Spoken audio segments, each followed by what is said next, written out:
So I've been seeing many comments lately about how rough and punishing it is to level up a warrior, and I'm sat here thinking, what on earth are these numpties talking about? They are definitely doing something wrong. And that's because many people are new to playing warriors, and that's great. It's awesome that people are trying vanilla for the first time and taking a punt and trying the warrior for the first time. Yes, it is the hardest class to level up in the game, but once the knowledge and skill issues are resolved, it's nowhere near as hard as it needs to be.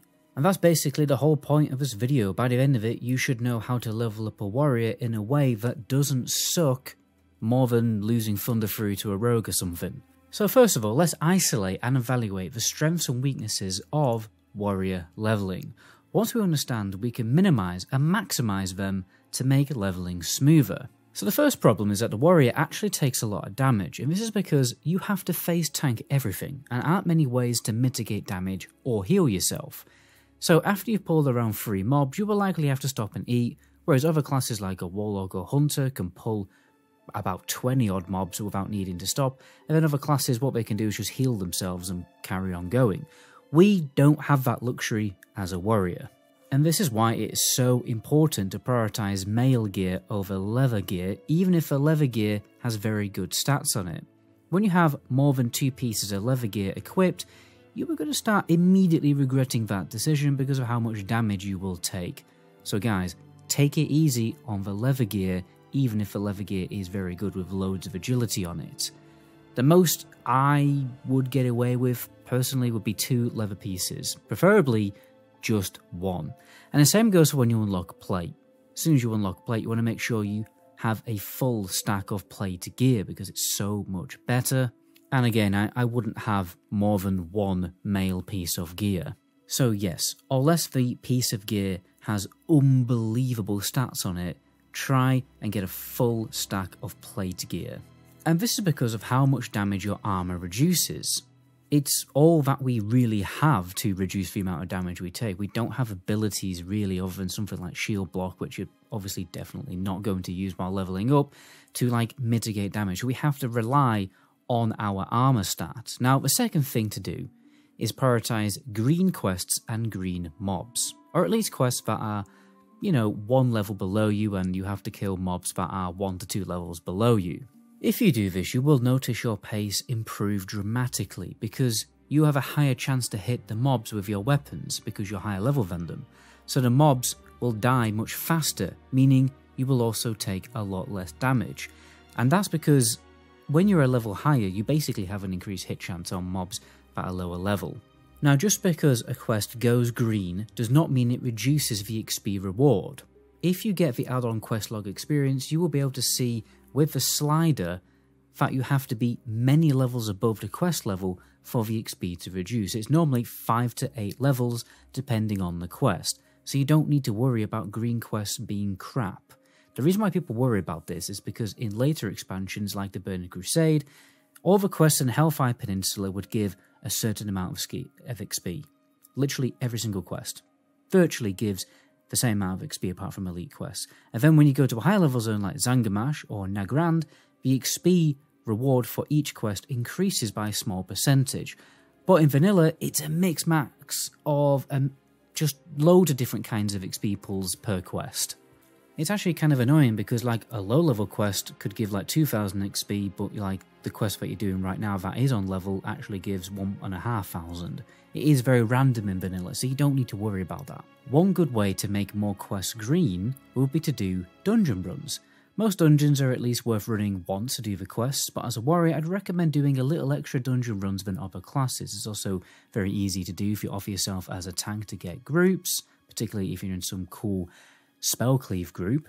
But the idea is to get ahead of open world quests through dungeon XP and then go back to the zone you were leveling in to finish off green quests rather than moving to a new zone with yellow quests. That is the rookie mistake. What I do is actually follow the rest XP add-on meticulously, as this obviously is the fastest possible route to level up with. The world record holding speed leveler actually made the guide and this route on his warrior, and he did it in 3 days, 17 hours played.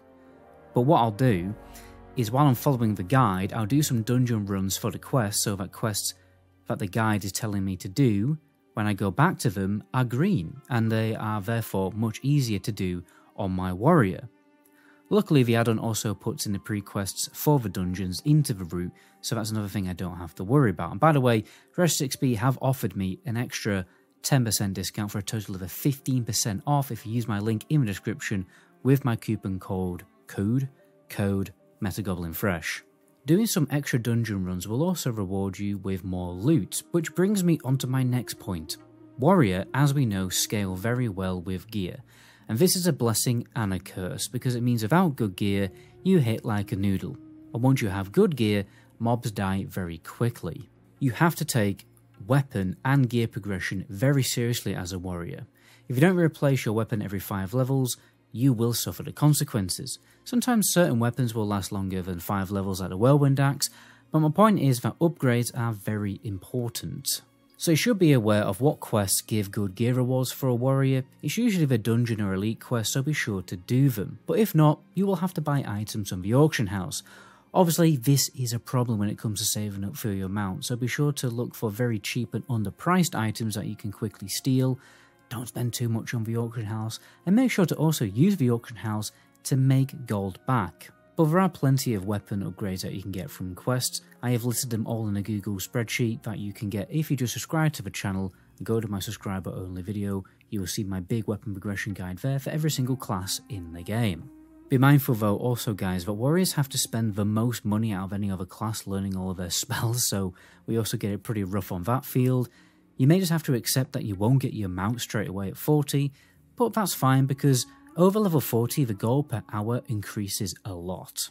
And that's because, you know, the Trashly will just vendor for more value, and you're also way more powerful at level 40. This is when things start to get interesting, but we'll talk about that a little bit in a bit.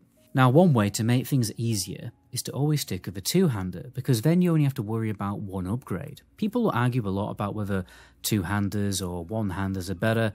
Personally, the only time I go for one-handers is when I get very, very lucky with some really good loot from a dungeon, and there's also a really dirt cheap blue item on the auction house that I can pair it with. People also argue a lot about what spec is best to play.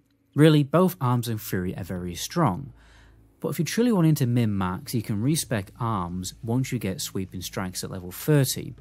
And this is because cleave spamming while Sweeping Strikes is up is very powerful because it doubles up the cleave. So it's basically 4 hits per global, per 20 rage as well. And you will see speedrunners, what they do is they pull rage on one mob, and then they cleave 2 mobs on their second pull, and then rinse and repeat. Your Whirlwind is also doubled up when you have Sweeping Strikes up too. And with Cruelty and full axe specialization talented at level 40 with Whirlwind Axe, you will notice a dramatic increase in power, because now you have 10% crits from talents, 3% from Berserker Stance, and then hopefully around 5 to 7% from gear. Now 20% crit is when you really start to notice that the warrior is finally turned on.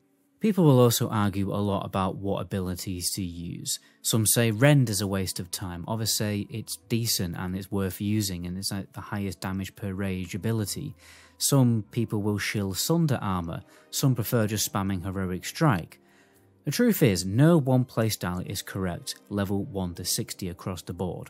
It changes depending on your gear, weapons, and what ranked spells you have, so it's important to test every kind of rotation to see what is best and to use a DPS meter to measure your kill times, and also to evaluate, for instance, whether Rend is worth using, because sometimes the mob might be dying before the Rend dot obviously fully does its DPS. I have seen most speedrunners just spam Sunder Armor, to be honest, so really it's up to you.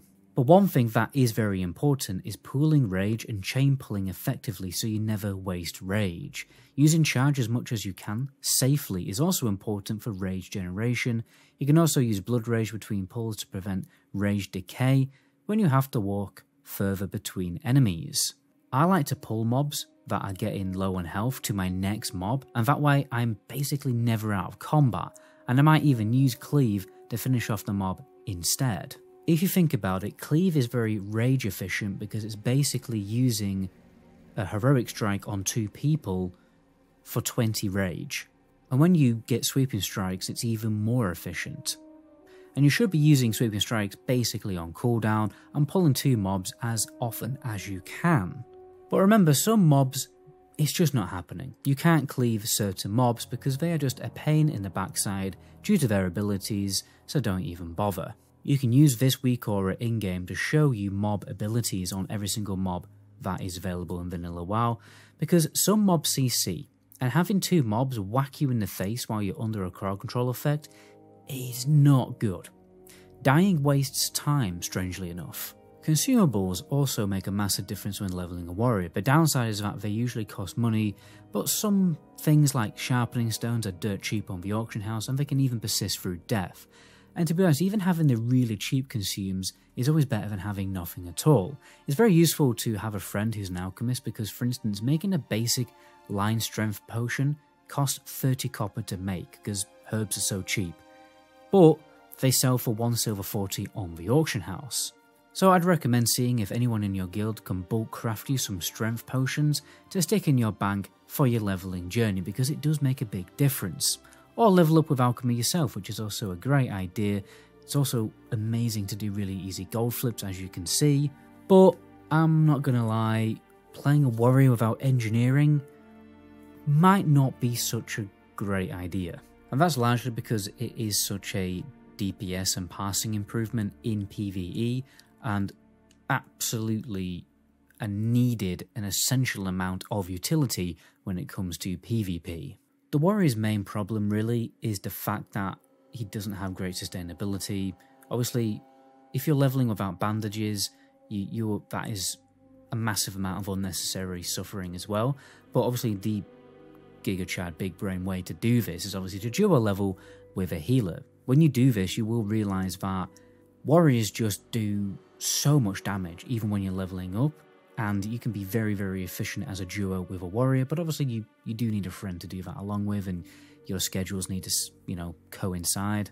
But I thought it was just worth mentioning just how good warriors are for when they are duo leveling. But anyway, my name is Metagoblin. Until my next video, ciao.